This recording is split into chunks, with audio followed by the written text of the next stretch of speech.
All right, so I know J and B Corp came up a lot earlier today, and as promised, here he is.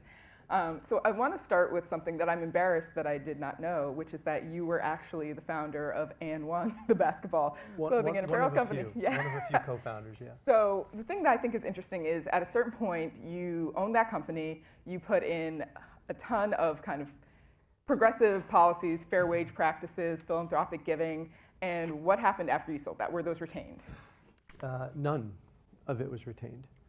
There was a great scene. We had sold the company, not forced to sell, but we'd sold the company, and the guy who bought it was like an old, they call him an old shoe dog, an old Nike production guy from China. And we were sitting at our global sales meeting, and we're at a table, and it's to introduce the new owner, and we're still there in sort of a baton handoff. And one of our distributors from the UK said, so what about the And1 service mission? It was what we called all of that impact stuff back then. And particularly like the philanthropy, like And1 gave 5% of its profits to charitable organizations, and the distributors chose where to do that everywhere. And the guy put down his fork, and he looked across the table, and he said, there's a new charity in town. His name is Jerry Turner. Picked up his fork and started eating again. And thus endeth the And1 service mission.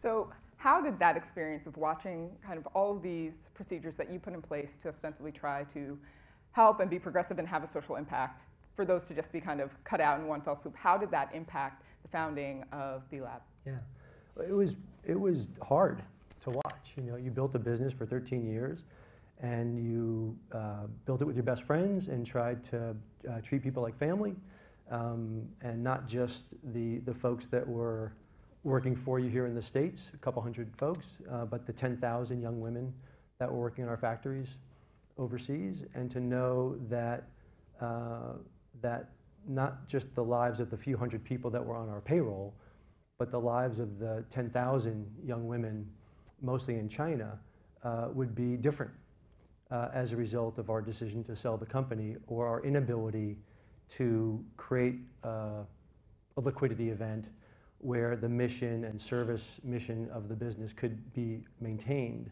through that life cycle change. That was pretty hard.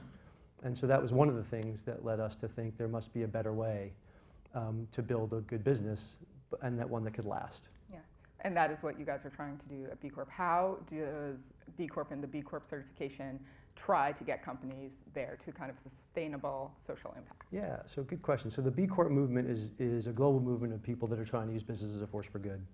And I think that the key insight was not that that was an interesting idea, but that that idea needed more people to talk about the how than the why.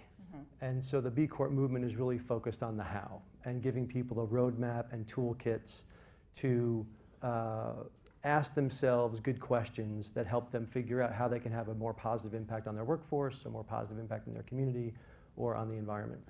And while we looked around and said we were quite inspired by lots of individual stories, there was no sort of unifying framework that could pull it all together and build collective voice through a unifying brand that could project with real power into the marketplace, whether that was the labor marketplace or the capital marketplace or the consumer marketplace, and say this is the kind of business that's worthy of my support.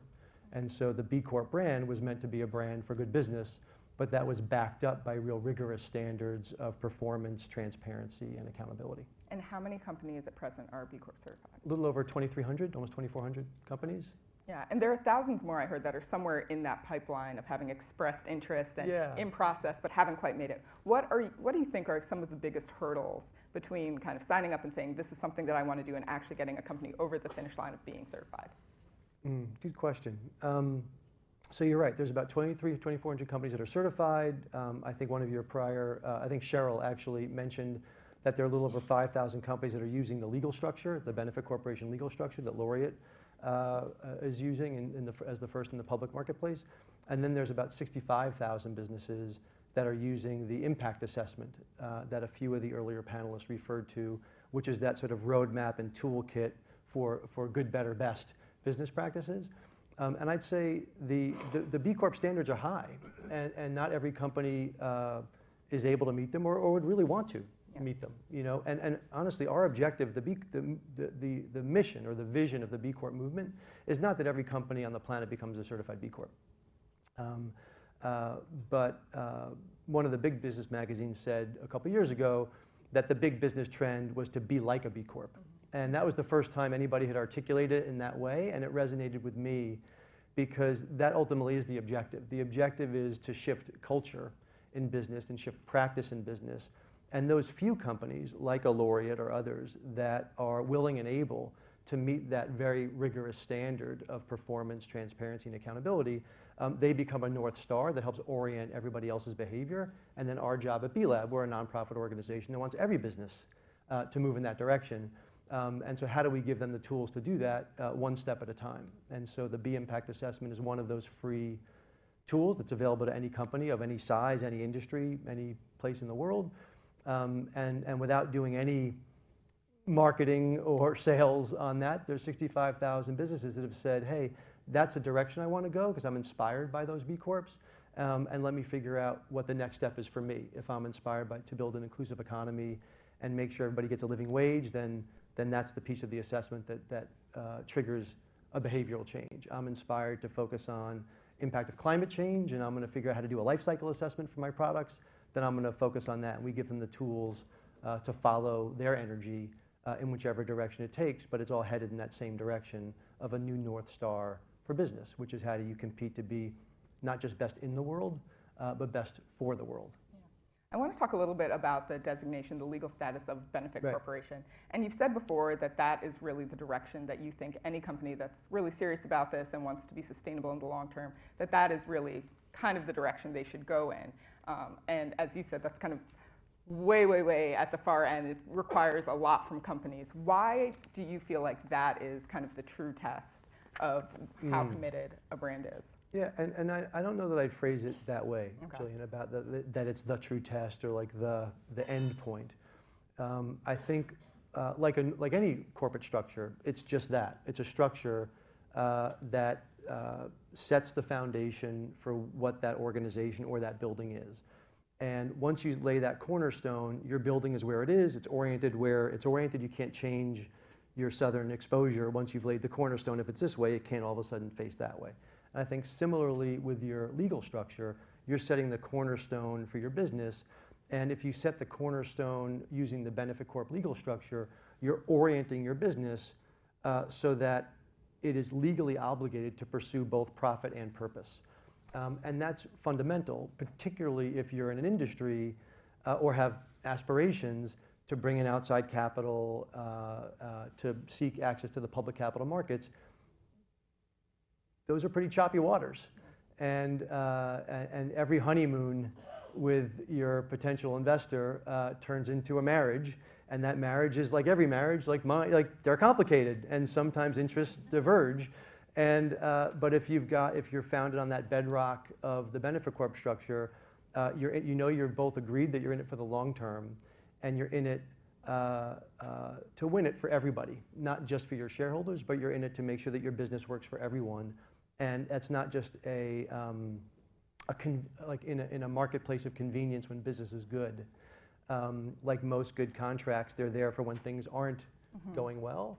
And the Benefit Corp structure means that no matter what your business scenario is, no matter who's investing in your business, your board of directors is sitting around that table saying, we have a fiduciary duty to consider the impact of this decision, not only on the shareholders, but also on the people that work here, the communities that we do business in, and the environment on which we all depend.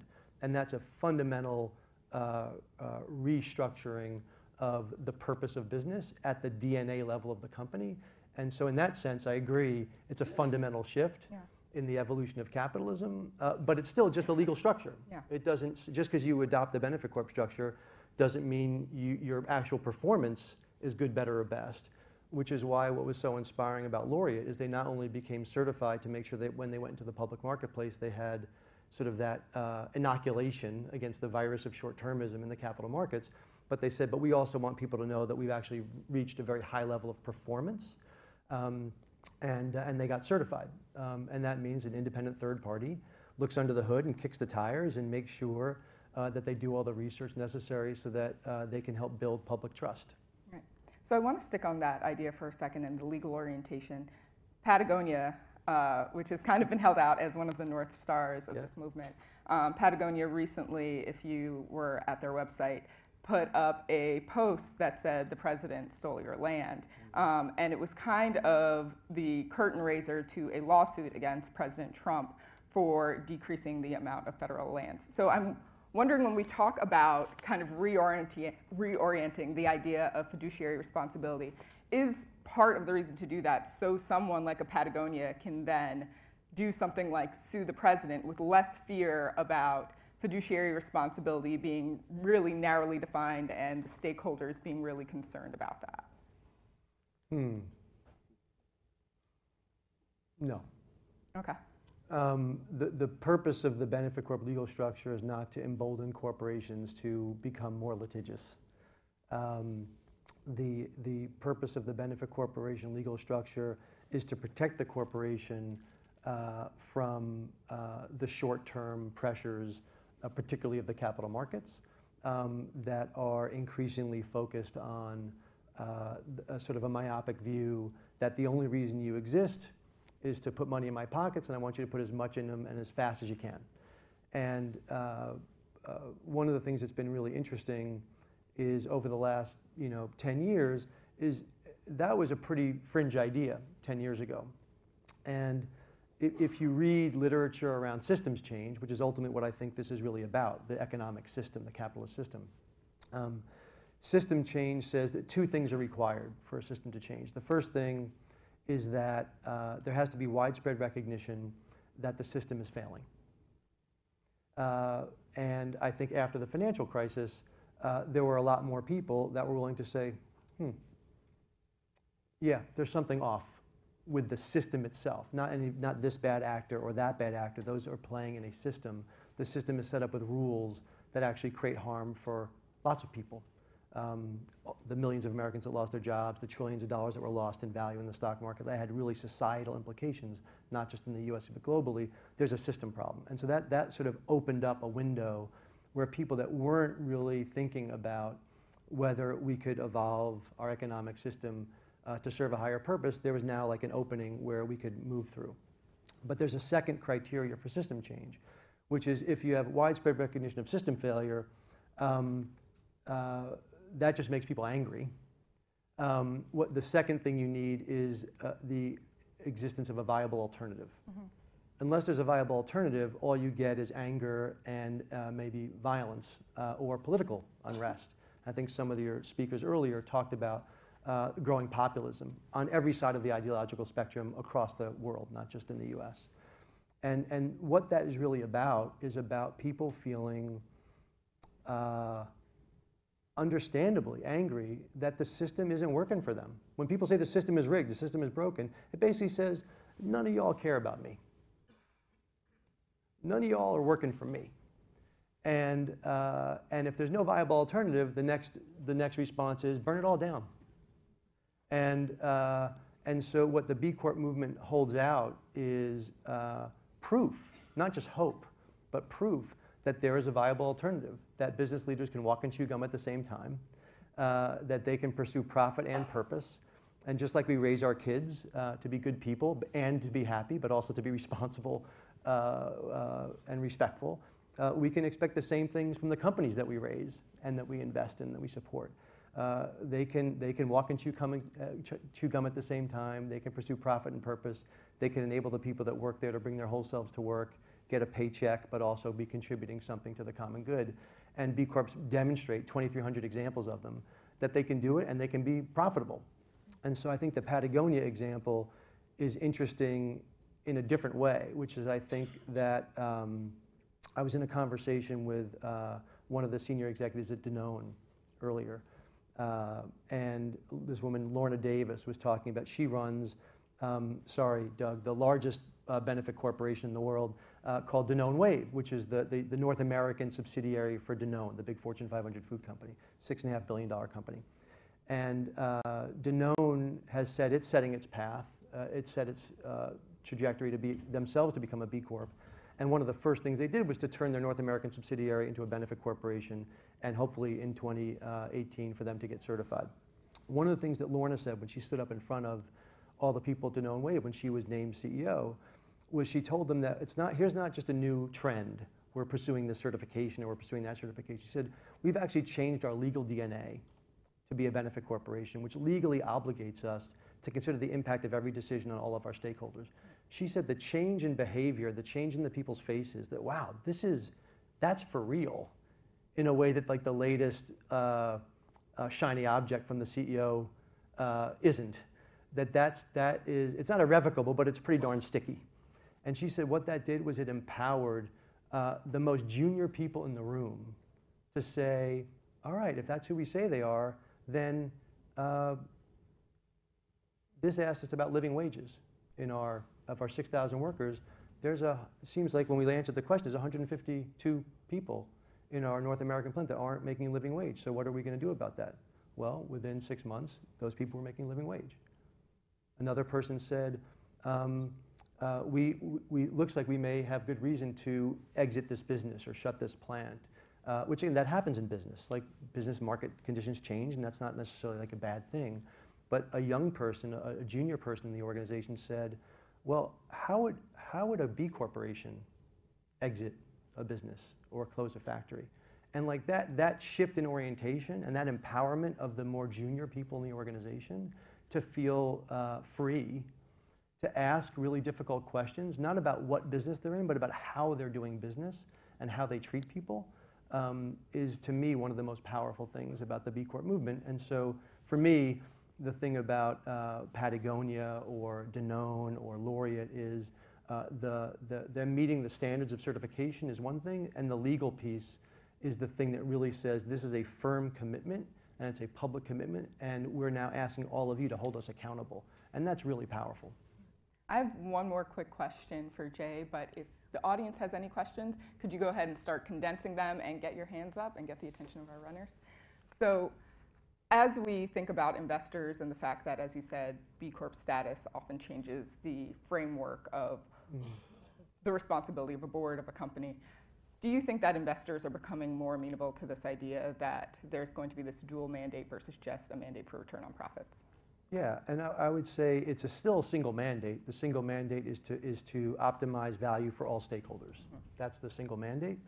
And I do think that we're seeing trends that say this is increasingly accepted and even desired by investors. We're certainly seeing that in the venture capital space, where there's not a venture capitalist in Silicon Valley or New York or Austin or the Front Range of Colorado that isn't invested in a B Corp.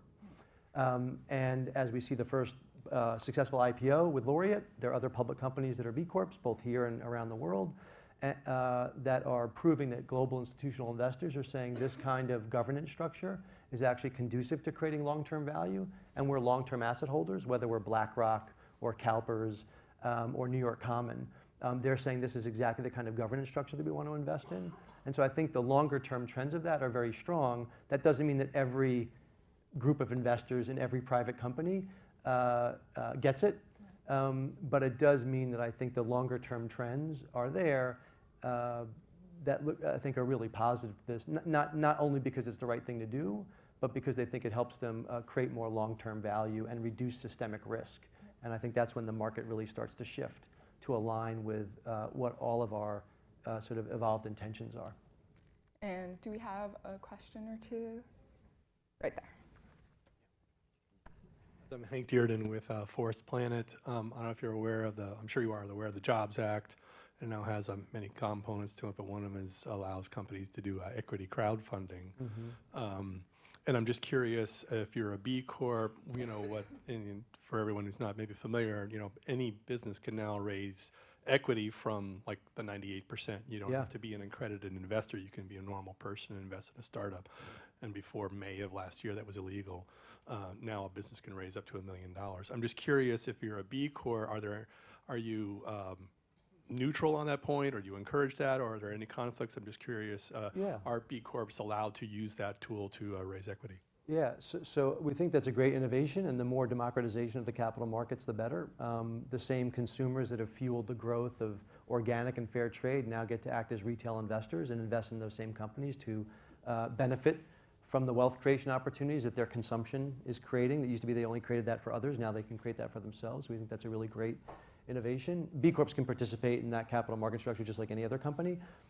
Even with that benefit corp legal structure, they operate under traditional corporate law in every way other than that change in fiduciary duty. And so they have the same access to capital markets. They're going to be judged by the same criteria of whether they've got robust business models that can compete in the marketplace, and they can attract and retain talent and create innovative products that people want. They're real functioning businesses. They're just doing it with a different end objective in mind. Everyone, please join me in thanking Jay for his time. Thank you.